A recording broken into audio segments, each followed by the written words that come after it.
So, welcome, Aikyna. Would you like to introduce yourself to our viewers? Certainly. So I am Dr. Aikyna Finch. I am the Vice President of DEIB for the International Coaching Federation, and I am so glad to be here today. And we're so grateful that you lead the function as you do and really advocate for DEIB and inclusivity. So, I'm really looking forward to our fireside chat today. Shall we start by kind of reflecting and looking back on 2025? And if you're thinking about that, is there a meaningful moment where you thought about or experienced or observed human connection with technology in the context of coaching? Oh, that's a great question. I would honestly say my interactions with you and the ICF AI Council would probably be one of the best memories that I would have. The fact to see the passion that the council members have and to also elevate AI in the systems was so wonderful. The conversations are so rich and they are so member driven. That's the most important thing because they want to make sure that whatever decision they make is about the members and the elevation of the members in this AI space.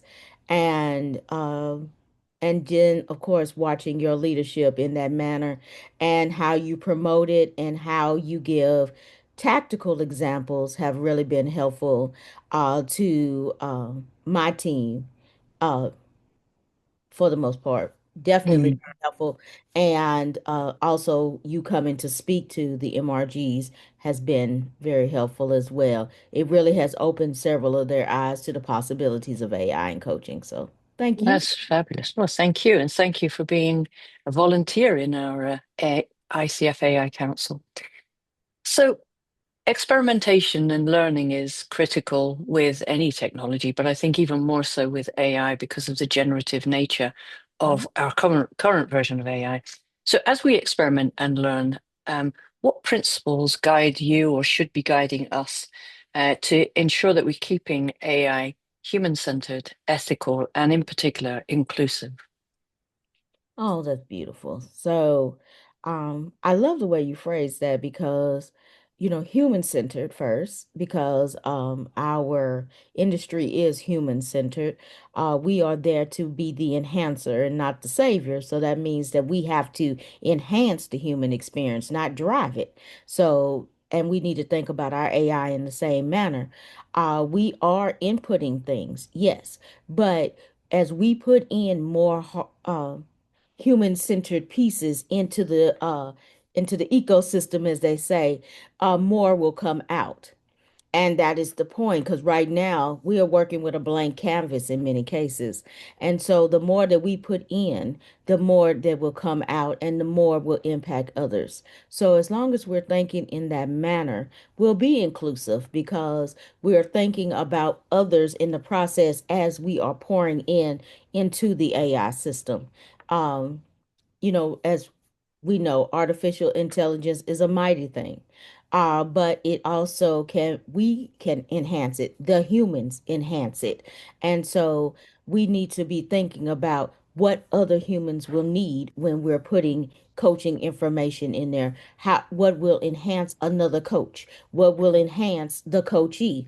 What can enhance some of the businesses that are going to have coaching in it? So as long as we're thinking in that manner, we're already thinking inclusive, and then we're pouring inclusive information into AI so that it what generates inclusive information.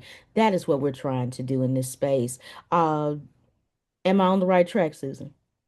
Sure, yeah, yeah. And I think also in the work that we do, we're mindful of how we might need to use guardrails. So Absolutely. the as we're pouring information in, that we're being very clear and careful about what type of information. So, for instance, not personally identifiable information.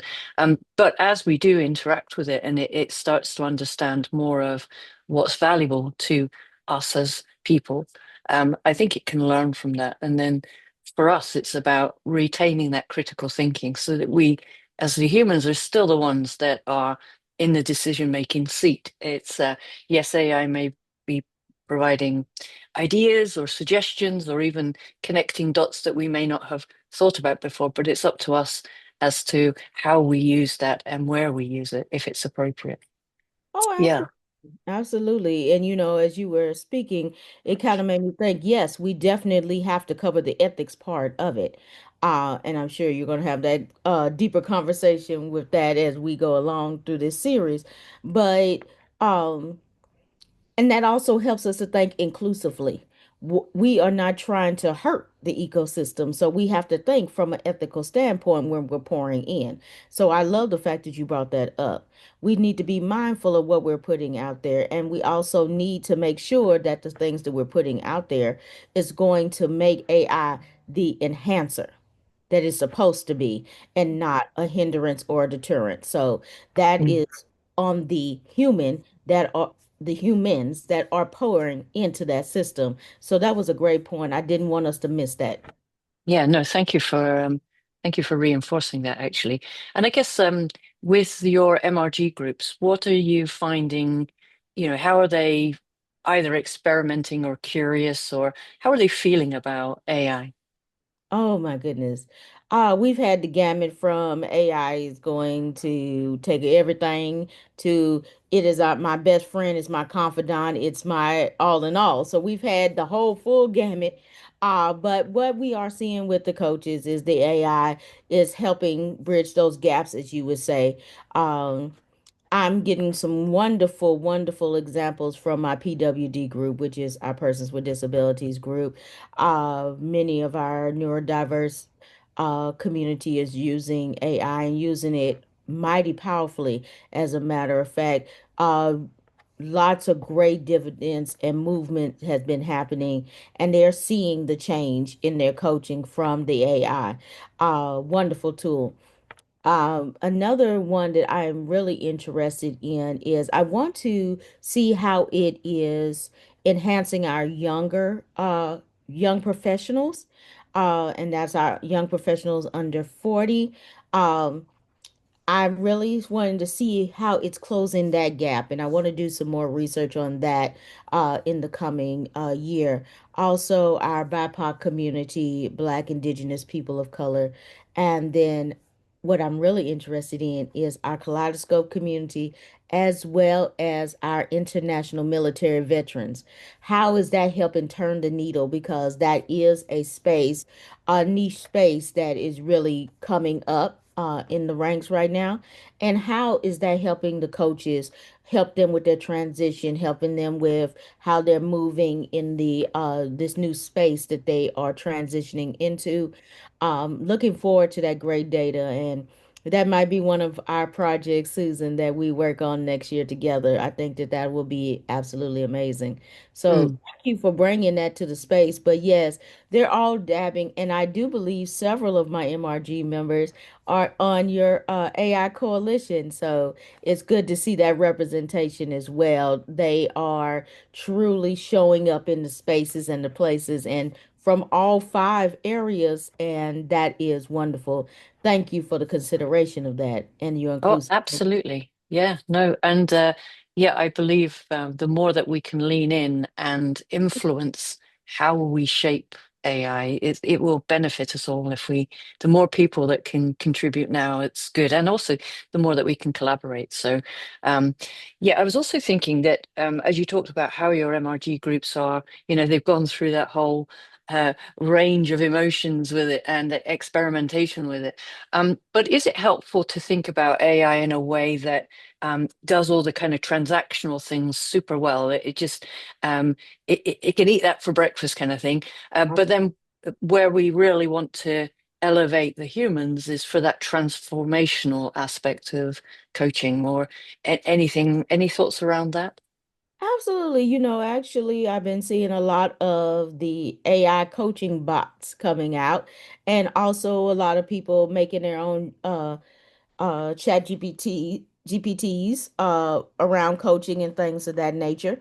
And those have been coming out in a massive rate. And I'm loving that to know that they're spending so much time and so much expertise pouring it into that system so that when the person is interacting with it, that they're not going to get a transactional experience, but Mm, a transformational experience. You hit it right on the head when you asked me that question, because you know, we can build a GPT in what, 5 minutes, right? 5, 10 minutes, and it could be great and very transactional. But the time that these coaches are pouring into these new coaching bots have been groundbreaking, actually. 6 months, a year, really pouring in there, making sure that they're asking the real questions. They're asking those aha moment type questions that's going to lead to that transaction. So that's going to make that transformation, you know.